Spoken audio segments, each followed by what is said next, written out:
சின்ன வயசில் முட்டைலாம் வாங்கியிருக்கேன், 50 காசுக்கு வாங்கியிருக்கேன். அது இப்போ 5 ரூபாயோ 7 ரூபாயோ. ஆனால் உங்களோட முதலீடுகள் எல்லாமே 7% 6% க்ரோ ஆச்சுன்னா இன்வெஸ்ட்மெண்ட்டில் பண்ணுற பெரிய தப்பு என்னென்னா, நீங்கள் at least you should be aware these are my goals, இது எதுக்கு இவ்வளோ ஆக வேண்டியிருக்கு. அஸ் அ லேமேனா நமக்கு ஒரு பேசிக்கான கோல் செட்டிங்னா என்னென்னா 2 விஷயம் தான். இந்த 3 விஷயத்துக்கு நம்ம ஒரு சொல்யூஷன் கண்டுபிடிக்கிறது தான் first step of personal finance.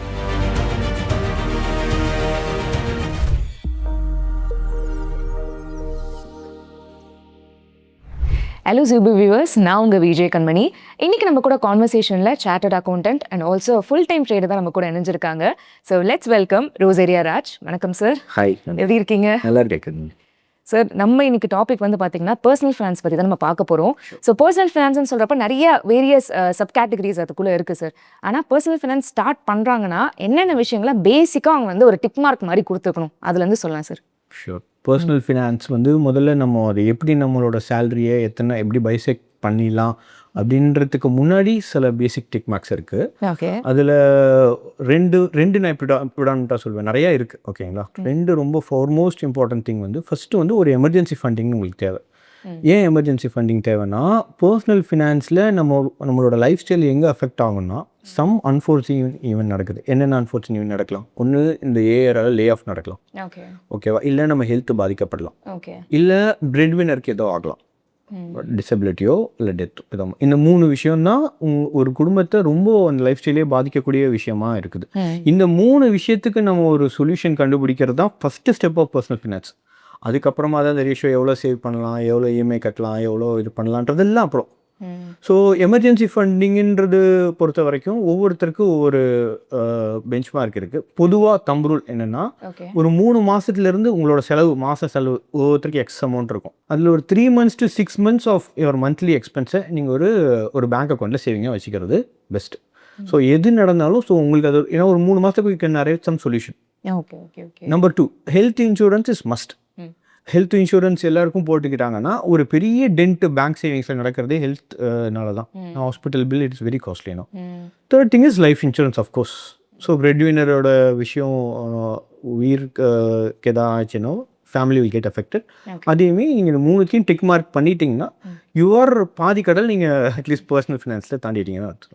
Okay sir. நீங்கள் சொன்ன மாதிரி இது அன்எக்ஸ்பெக்டடாக நடக்கிறப்போ நம்ம இன்வெஸ்ட்மெண்ட்லேருந்து அந்த அமௌண்ட் எடுத்து நம்ம பண்ணுற மாதிரி இருக்கும். ஸோ அதுக்கு வந்து நம்ம ஒரு ஃபஸ்ட்டே ஒரு டிஸ்க்ளைமர் மாதிரி நம்ம வந்து தடுத்துடலான்னு சொல்லிட்டு இருக்கீங்க.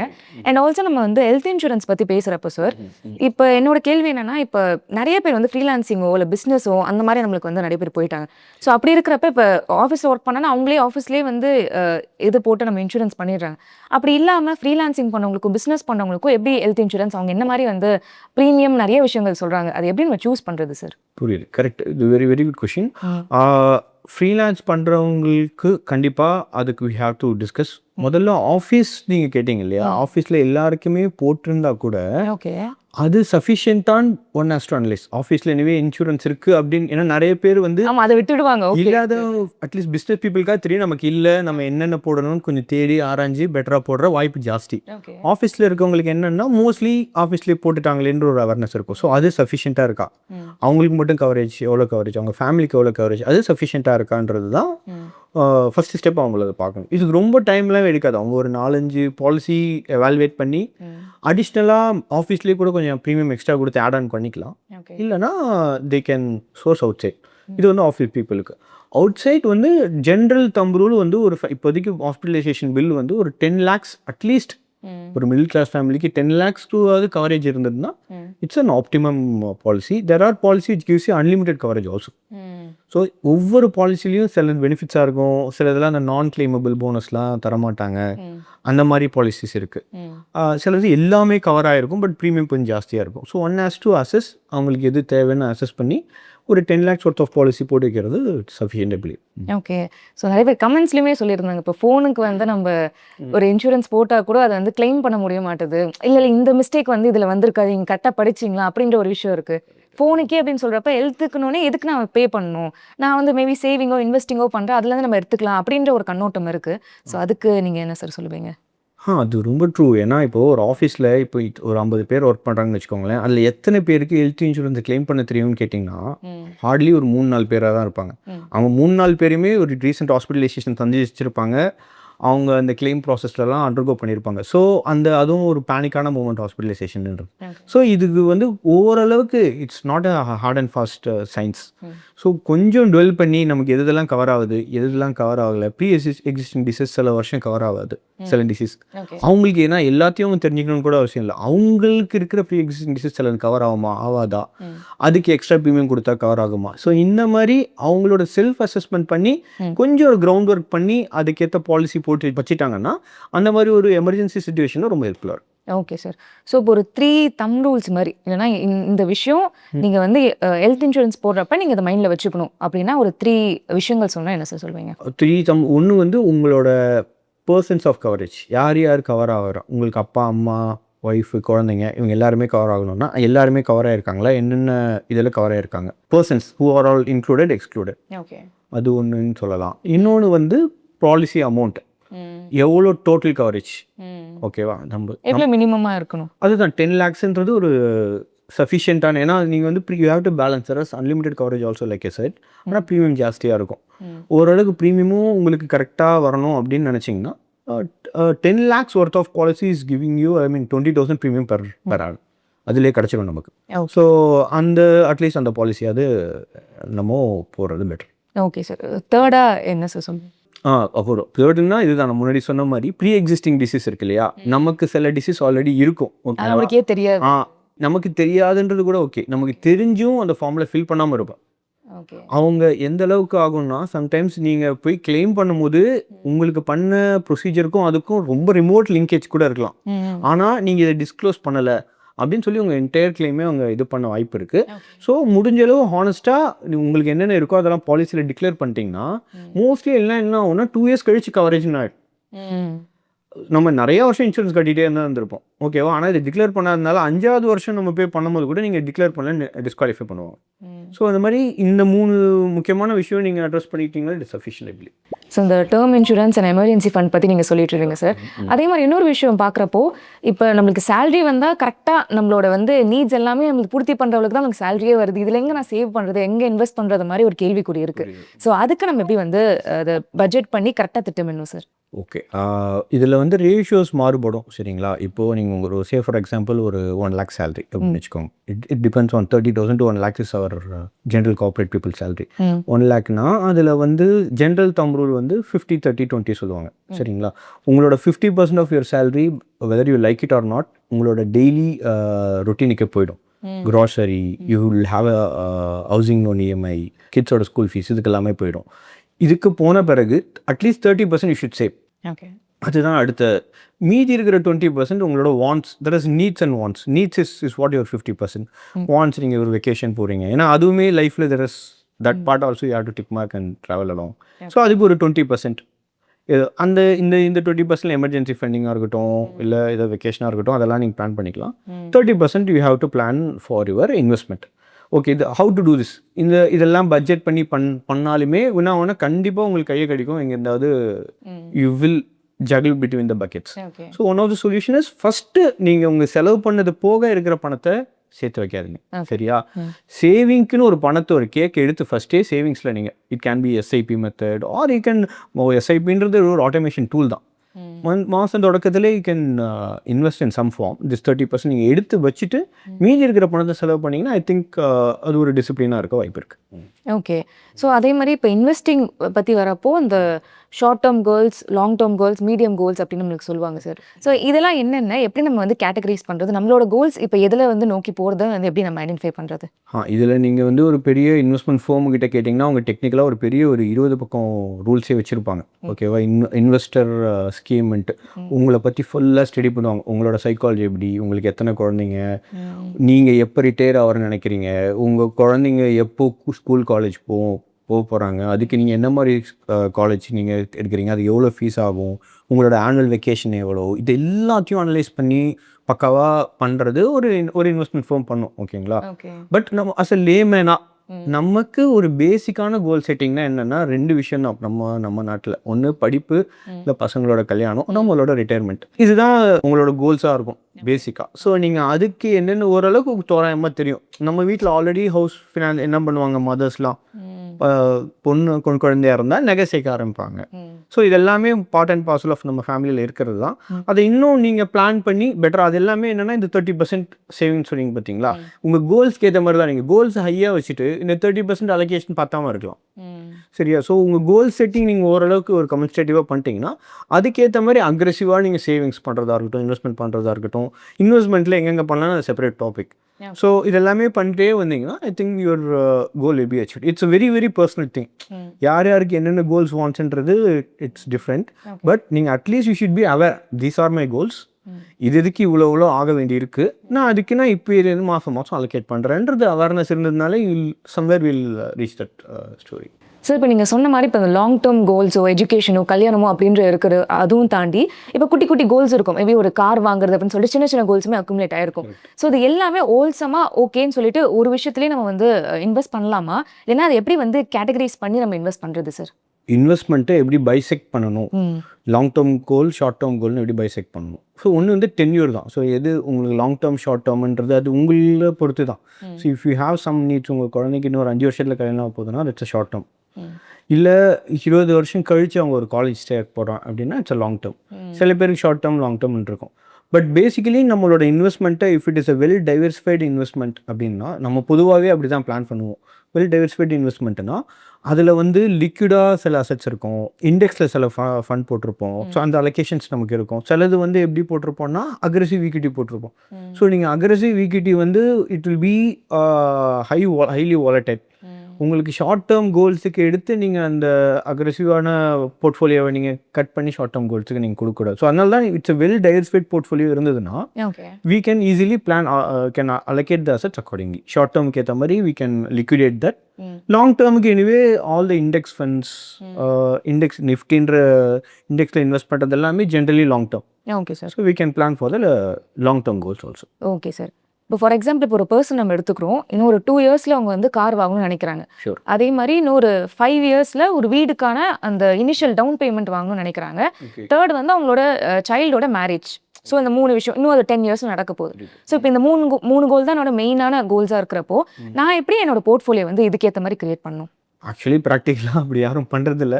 கார் வேணும்னு நினச்சாங்கன்னா போய் இஎம்ஐயில் டக்குன்னு கார் வாங்கி, அதுதான் ஆனால் தப்பு இல்லை சார். நம்ம ஃபஸ்ட்டே பிளான் பண்ணி நம்ம பண்ண வேண்டியதாக இருக்குது. அது வந்து அட்லீஸ்ட் மை பேரண்ட் ஜென்ரேஷன்ஸ் அவங்க எல்லாமே மோஸ்ட் ஆஃப் தம் என்னென்னா நல்லா சம்பாரிச்சுட்டு ஒரு மேஜர் பேமெண்ட்டை டவுன் பேமெண்ட்டாக இருந்து தான் வீடு வாங்கினாங்க.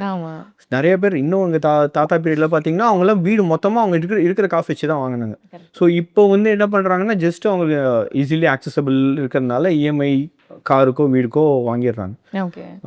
So that's a debatable story. But நான் அது சின்னதாக ஒரு தம்புல என்ன சொல்லுவேன்னா உங்களோட நீட்ஸுக்கு நீங்கள் லோன் வாங்கலாம். So you need not wait for 10 years 15 years நான் சேர்த்து வச்சுட்டு பிறகு தான். ஏன்னா வீடுன்றது it's big investment. So that you can afford for that's. And also the interest rate for housing loan is subsidized interest rate.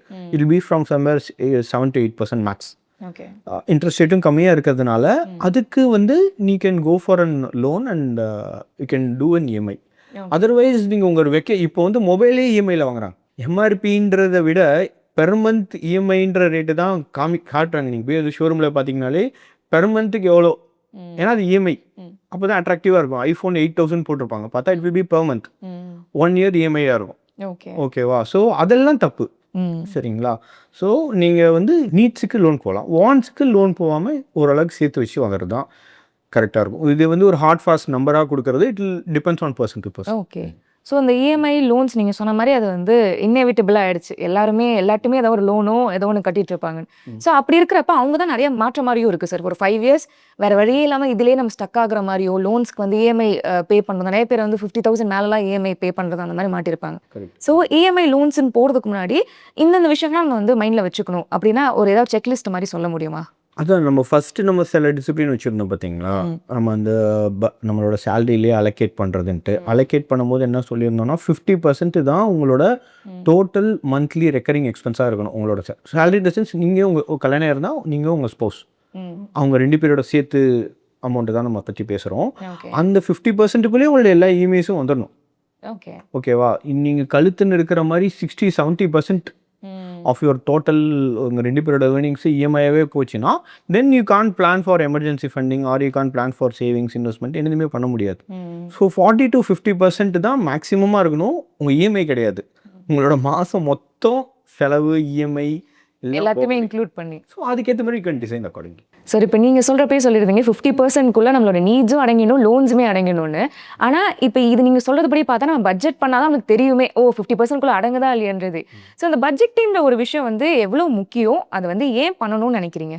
அதுதான் உங்களுக்கே ஒரு கிளாரிட்டி கிடைக்கும். ஸோ ஃபார் எக்ஸாம்பிள் நீங்கள் இந்த 50%க்குள்ளே தான் இத்தனை ஐட்டம் அடக்கணும் அப்படின்னா உங்களுக்கு இப்போ எது ரொம்ப முக்கியமாக தேவை அப்படின்ற ஒரு முடிவு எடுக்கலாம். கரெக்டாக நீங்கள் அந்த ஃப்ரீ வில்ல விட்டுட்டா எனக்கு இப்போ எனக்கு ஒரு 4 விஷயம் தேவைப்படலாம். ஆனால் எது ரொம்ப முக்கியமாக தேவைன்ற முடிவு எப்போ எடுப்பீங்க? உங்களுக்கு ரிசோர்ஸ் வந்து லிமிட்டட், ஆனால் உங்களுக்கு தேவைன்றது நிறையா இருக்குது. அப்படின்னா எனக்கு இந்த தேவை இப்போ ரொம்ப இம்பார்ட்டன்ட். ஒருத்தருக்கு கார் ரொம்ப தேவையாக இருக்கலாம், இன்னொருத்தருக்கு கார் லக்ஸுரியாக இருக்கலாம். ஸோ நீங்கள் கம்யூட் பண்ணுறது, உங்கள் ஆஃபீஸ்க்கு நீங்கள் கரெக்டான டைம் போகிறது, அது உங்களோட ஆஃபீஸ் க்ரோத்தை ரொம்ப உங்களுக்கு கொடுக்குது. அப்படின்னா உங்களுக்கு கார் ரொம்ப தேவை இப்போ, சரியா? இன்னொருத்தருக்கு ஜஸ்ட் வந்து ஒரு லைஃப் ஸ்டைல் அப்கிரேடேஷன், அவங்க மெட்ரோலையும் ட்ராவல் பண்ணலாம், அவங்களுக்கு வந்து ரெகுலராக பக்கத்துலேயே தான் இருக்குது ஆஃபீஸ், ரொம்ப தூரமும் இல்லை அப்படின்னா கார் வந்து அவங்களுக்கு இப்போதைக்கு தேவையில்லை. ஓகேவா? ஸோ இந்த மாதிரி நீங்கள் பட்ஜெட் அலோகேஷனில் உங்களுக்கு எது தேவைன்னு நீங்கள் ப்ரையாரிட்டைஸ் பண்ண முடியும். ஸோ ப்ரையாரிட்டைஸ் பண்ணும்போது இந்த தம்புருள் படி நீங்கள், அதாவது நீங்கள் மற்ற பக்கெட்ஸ்க்குலாம் உங்களுக்கு பட்ஜெட் இல்லாமல், நான் வந்து அப்படியே முனிவர் மாதிரி நம்ம இருக்கிறத பற்றி பேசல, கரெக்டாக? So we are giving 20% of உங்களுக்கு வாண்ட்ஸுக்கு ஒரு பட்ஜெட்டே எடுத்து வச்சுக்கோங்க. அதில் நீங்கள் வெக்கேஷன் பிளான் பண்ணுங்கள், சில்ட்ரன்ஸ்க்கு ஏதாவது வேணும்னா பண்ணுங்கள், ஒரு எல்லாமே உங்களுக்கு உங்களோட வாண்ட்ஸ் என்னென்ன whatever want you can plan on but 20%. We are not restricting that. இந்த 30% சேவிங்ஸில் நீங்கள் கை வைக்காமல் இருக்கணும், இன்வெஸ்ட்மெண்ட்டை நீங்கள் மாதம் மாதம் அதை நீங்கள் அலோகேட் பண்ணணும்னா இந்த அட்லீஸ்ட் இந்த டிசிப்ளின் இருக்கலாம். இந்த 50%க்குள்ளே நம்ம இஎம்ஐ, மந்த்லி எக்ஸ்பென்ஸ் எல்லாத்தையும், ரெண்ட்டு எல்லாமே இதுக்குள்ளே அடக்கிறது எப்படி அப்படின்ட்டிங்கன்னா அங்கே என்ன பட்ஜெட் இருக்கோ அதுக்கேற்ற மாதிரி உங்களோட நீட்ஸை நீங்கள் ப்ரையாரிட்டைஸ் பண்ணிக்கலாம். ஸோ இப்போ பர்சனல் ஃபினான்ஸ் சொல்கிறப்போ நான் நிறைய சொல்லியிருந்தீங்க, பட்ஜெட்டிங் முதற்கொண்டு நீங்கள் சொல்லியிருந்தீங்க. பட் இது ஒரு பக்கம் இருந்தாலும் இன்வெஸ்டிங் தான் மணியை வந்து மல்டிப்ளை பண்ணும் அப்படின்ற ஒரு விஷயத்தை நம்ம எல்லாருக்குமே தெரியும். ஸோ இன்வெஸ்ட்மெண்ட்குள்ளே ஒருத்தவங்க என்ட்ரி ஆகிறாங்க, இல்லைனா ஆல்ரெடி இப்போ இன்வெஸ்ட்மெண்ட் பண்ணிட்டு இருக்காங்கன்னா அவங்க இந்த விஷயம்லாம் பண்ணவே கூடாதுன்னா அது என்னென்ன இருக்கும் சார்? சரி, இன்வெஸ்ட்மெண்ட்டில் பொதுவாக இன்னொருத்தரோட ஸ்ட்ராட்டஜிஸோ இதுவோ நீங்கள் காப்பி பண்ணக்கூடாது. ஃபஸ்ட்டு உங்களோட as I said உங்களோட கோல்ஸ்க்கு ஏற்ற மாதிரி தான் நம்மளோட இன்வெஸ்ட்மெண்ட்டை டிசைன் பண்ணணும், சரிங்களா? ஃபர்ஸ்ட் ஆஃப் ஆல் இன்வெஸ்ட்மெண்ட்டுக்கு வந்து எனக்கு ரிஸ்கே இல்லாத இன்வெஸ்ட்மெண்ட் வேணும் அப்படின்னு நினச்சிங்கன்னா அந்த மாதிரி உலகத்தில் ஒன்று கிடையவே கிடையாது, சரியா? சேவிங்ஸ் தான் உங்களுக்கு ரிஸ்க் இல்லை. சேவிங்ஸ் பண்ணுவீங்க, பேங்க்கில் போடுறீங்க, எப்படி போடுறீங்க, அதுக்கெல்லாம் ரிஸ்க் இல்லை. பட் அதெல்லாம் உங்களை இன்ஃப்ளேஷனே பீட் பண்ணாது. ஸோ இந்த பாயிண்ட் இன்வெஸ்ட்மெண்ட்டில் பண்ணுற பெரிய தப்பு என்னென்னா, இது ஒரு முக்கியமான தப்பாக நான் பர்சனலாக ஃபீல் பண்ணுறேன். உங்களோட மெஜாரிட்டி ஆஃப் அமௌண்ட்டை நான் சேஃப்டி தான் என்னோட இன்வெஸ்ட்மெண்ட் அப்படின்னு நினச்சி போகிறதே ஒரு பெரிய தப்பு. ஏன்னா உங்களுக்கு வந்து வருஷம் இந்தியாவில் இன்ஃப்ளேஷன் 7%, சரிங்களா? உங்களோட எஃப்டி ரிட்டர்ன் என்ன கொடுக்குதுன்னா 6% தான். உங்களுக்கு புரியுற பாஷையில் சொல்லணும்னா ஒரு டீயாக இருக்கட்டும், இல்லை நான் சின்ன வயசில் முட்டைலாம் வாங்கியிருக்கேன், 50 காசுக்கு வாங்கியிருக்கேன். அது இப்போ 5 ரூபாயோ 7 ரூபாயோ, ஓகேவா? விச் மீன்ஸ் அதோட விலைவாசி வருஷம் எத்தனை பர்சன்ட்டில் ஏறிட்டு இருக்குன்னா 10%. 7% இந்தியாவோட இன்ஃப்ளேஷன் சொன்னாலுமே நம்ம மிடில் கிளாஸ் கன்சியூம் பண்ணுற பொருட்கள், பால் விலையாக இருக்கட்டும், ஒரு டீ வந்து 2 ரூபா 3 ரூபாய்க்கெலாம் குடிச்சிருப்போம் கரெக்டாக 10 வருஷத்துக்கு முன்னாடி. இப்போ வந்து 20 ரூபா 15 ரூபா. ஸோ அது எல்லாமே 10% விதத்தில் ஏறிட்டு தான் இருக்குது. விச் மீன்ஸ் இங்கேருந்து இன்னொரு 10 வருஷம் கழிச்சு அதோட விலைலாம் எங்கே இருக்கும்னு நீங்கள் பார்த்துக்கோங்க. ஆனால் உங்களோட முதலீடுகள் எல்லாமே 7% 6% க்ரோ ஆச்சுன்னா பணம் எக்ஸ்ட்ரா சேர்த்து கூட வைக்க வேணாம், உங்களோட நார்மல் வரவு செலவுக்கு கூட அது மீட் ஆகாது. ஸோ அந்த மாதிரி ஒரு கம்ப்ளீட் சேஃப்டியை நோக்கி நீங்கள் போக தேவையில்ல. ஸோ விச் மீன்ஸ் அப்போ என்ன ஆப்ஷன் எனக்கு இருக்குது? நான் இன்வெஸ்ட் இன்வெஸ்ட் பண்ணால் அது ரிஸ்க் இருக்க தான் செய்யும். ஸோ நீங்கள் வந்து உங்கள் போர்ட்ஃபோலியோ பில்ட் பண்ணும் போதே ஒரு ஸ்டேபிளாக ரிஸ்க் இல்லாத போர்ஷன் ஒன்று, மீதி கோல்டில் கொஞ்சம், அப்புறமா ஈக்விட்டியில் கொஞ்சம் அப்படின்னு நீங்கள் பிரித்து போடணும். அது ஒரு ரேஷியோ ஒவ்வொரு ஏஜுக்கு ஏற்ற மாதிரி, கோல்ஸுக்கு ஏற்ற மாதிரி மாறும். ஸோ நீங்கள் இந்த இன்ஃப்ளேஷனை பீட் பண்ணுவீங்க, நம்பர் 1. ஸோ வந்து நீங்கள் ஒரு கம்ப்ளீட் சேஃப்டி இன்வெஸ்ட்மெண்ட்டுன்னு போகிறது ஒரு பெரிய தப்பு. இன்னொருத்தரோட இன்வெஸ்ட்மெண்ட்டையோ போர்ட்ஃபோலியோ காமிங்க, உங்கள் ஷேர்ஸ்லாம் காமிங்க சொல்லி அதை அப்படியே நீங்கள் காப்பி பண்ணுறது இன்னொரு பெரிய தப்பு. ஸோ உங்களுக்கு உங்களோட ரிஸ்க் வந்து ரிஸ்க் அப்பிடைட்ன்றது என்னென்னா உங்களோட willingness and your ability. Willingness ஜாஸ்தியாக இருக்கலாம், ஆனால் உங்களோட ஒரு சின்ன வருமானம் தான் இருக்குது, இதை நம்பி தான் நிறையா விஷயம் ஃபேக்டராக இருக்குன்னா உங்களோட எபிலிட்டி கம்மி. ஸோ உங்களோட ரிஸ்க் அப்பிடைட்டுக்கு ஏற்ற மாதிரி இன்வெஸ்ட்மெண்ட் போர்ட்ஃபோலியோ நீங்கள் டிசைன் பண்ணி டைவர்சிஃபைடாக வச்சுக்கணும். இந்த 2 விஷயம் தான் நான் மேஜராக பார்க்குறேன். ஒன்று கம்ப்ளீட் சேஃப்டியை நோக்கி ஓடிடுறாங்க, இன்னொன்று அன்டியூவாக ரிஸ்க் எடுத்து இந்த ஷேர் பாருங்க 100 ரூபாய்க்கு போட்டால் 800 ரூபா போகும்னு சொல்லி போட்டால் அது ஃபுல்லாக குறைஞ்சிருது. ஓகே. ஸோ ஒரு சின்ன முதலீட்டாளர்கள், மெஜாரிட்டி ஆஃப் சின்ன முதலீட்டாளர்கள் யாருமே இந்த ஷேர்னு ஷேர் பிக்கிங் பண்ணவே தேவையில்ல. நீங்கள் ஜஸ்ட் நிஃப்டி 50ன்றது ஒரு இண்டெக்ஸ், இந்தியாவோட டாப் 50 கம்பெனி இருக்கும். அந்த இண்டெக்ஸ் ஃபண்டில் கன்சிஸ்டண்ட்டாக இன்வெஸ்ட் பண்ணிட்டு இருந்தாலே போதும். You will be meeting most of your long term goals. So இப்போ நீங்கள் சொன்ன மாதிரி என்னென்னா 2 எக்ஸ்ட்ரீமுக்குமே போகக்கூடாது, ரிஸ்கே எடுக்காமல் இருக்கக்கூடாது, ஓவர் ரிஸ்க்குமே எடுக்கக்கூடாது, ஒரு மிட் டேர்மை வந்து கண்டுபிடிச்சி இருக்கணும்னு சொல்கிறீங்க சார். அதே மாதிரி இப்போ போர்ட்ஃபோலியோ கிரியேட் பண்ணுறப்ப எல்லாத்துலேயுமே சேர்ந்தா சார் இருக்கும். மியூச்சுவல் ஃபண்ட்ஸ் ஆகட்டும், இல்லைனா கோல்டு ஆகட்டும், அந்த மாதிரி டைவர்சிஃபைடாக இருக்கும். ஸோ இது எல்லாமே எப்படி நம்ம ரிவ்யூ பண்ணுறது, அதுக்கு ஏதாவது வந்து கரெக்டான ஒரு டைம் நம்மளுக்கு இருக்கா? ஓகே, இந்த ரீபேலன்சிங் சொல்லுவாங்க. போர்ட்ஃபோலியோ எவ்வளோ நாளைக்கு ஒரு வாட்டி நான் ரிவ்யூ பண்ணுறேன், ரீபேலன்சிங் பண்ணுறேன். அதுலேயுமே வந்து தம்ப் ரூல்ஸ் நிறையா இருக்கே ஒழிய ஹார்ட் அண்ட் ஃபாஸ்ட் ரூல்ஸ்னு எதுவுமே கிடையாது. சரிங்களா? பொதுவாக என்ன பண்ணுவாங்கன்னா 2 விஷயம் வேணால் இப்படி 2 எடுத்துக்கலாமே. ஒரே ஒரு அசெட் கிளாஸ் மேஜராக ஸ்ப்ரௌட் அவுட் ஆகிடுச்சு. For example gold. Last year gold மட்டும் நீங்கள் ஒரு எக்ஸாம்பிள் வச்சுக்கோங்களேன். நீங்கள் 5 லட்சம் கோல்டு வச்சுருக்கீங்க, 5 லட்சம் நிஃப்டி பிஸ் ஷேர்ஸ் வச்சுருக்கீங்க, 2 வச்சுருக்கீங்க. கரெக்டாக நீங்கள் இது 50%, இது 50% மெயின்டைன் பண்ணணும்னு உங்களோட ஆசை. 2 ஈக்குவலாக மெயின்டைன் பண்ணணுன்ட்டு. போன வருஷம் நிஃப்டி ₹1 கூட ஏறல. போன வருஷம் என்ன இருந்ததோ அதே தான் இண்டெக்ஸ், அதே விலையில் தான் இருக்குது. ஆனால் கோல்டு என்ன ஆயிடுச்சுன்னா 50% ஏறிடுச்சு. ஸோ இந்த 5 லட்சம் 7.5 லட்சமாக ஆயிடுச்சு. இந்த 5 லட்சம் அப்படியே 5 லட்சமாக தான் இருக்குது. ஸோ உங்களுக்கு இங்கே இப்போ என்ன பண்ணணும், 50-50 மெயின்டைன் பண்ணணுன்ற ஒரு ஆசைனா இப்போ 12.5 லட்சம் 13 லட்சம் இருக்குது. கரெக்டாக? அப்போ நீங்கள் இப்பயும் 50-50 மெயின்டைன் பண்ணால் என்ன ஆகும்னா, கோல்டு ஒரு 1.5 லட்சத்துக்கு விற்று இங்கே வாங்கினீங்கன்னா கோல்டு இப்போ 6 லட்சம், நிஃப்டியும் 6 லட்சமாக ஆகும். ஸோ சடன் ஸ்ப்ரவுட் ஒரு அசெட் கிளாஸ் மாறினாலுமே you have to take this action. Otherwise 6 months to 1 year once நீங்கள் ரிவ்யூ பண்ணுறது கரெக்டாக இருக்கும். மாதம் ரிவ்யூ பண்ணி உங்களை நீங்கள் பேனிக் பண்ணிக்க தேவையில்ல. 6 months to 1 year is fairly sufficient time. Otherwise இதை எப்போ பிரேக் பண்ணுவீங்கன்னா, ஒரே ஒரு அசெட் கிளாஸ் அப்நார்மலாக ஏறிடுச்சுன்னா அப்போ நீங்கள் வந்து ஒரு ரீபேலன்சிங்கான ஃபோக்கஸ் கொடுக்க வேண்டியிருக்கும். ஓகே சார், நிறைய வந்து பர்சனல் ஃபினான்ஸ் பற்றி பேசணும், பட்ஜெட்டிங் ஸ்டார்ட் பண்ணி இப்போ இன்வெஸ்டிங் வரைக்குமே நம்ம பேசியிருக்கோம். So thank you for your valuable time sir. Thank you கண்படி. இதே மாதிரி உங்களுக்கு வேறு ஏதாவது இன்ஃபர்மேட்டிவான விஷயங்கள் பற்றி தெரிஞ்சுக்கணும், ட்ரேடிங் அண்ட் ஷேர் மார்க்கெட் பற்றி தெரிஞ்சுக்கணும்னா மறக்காம கமெண்ட் பாக்ஸில் கமெண்ட் பண்ணுங்கள். அண்ட் ஜீபு சேனலை சப்ஸ்கிரைப் பண்ண மறந்துடாதீங்க.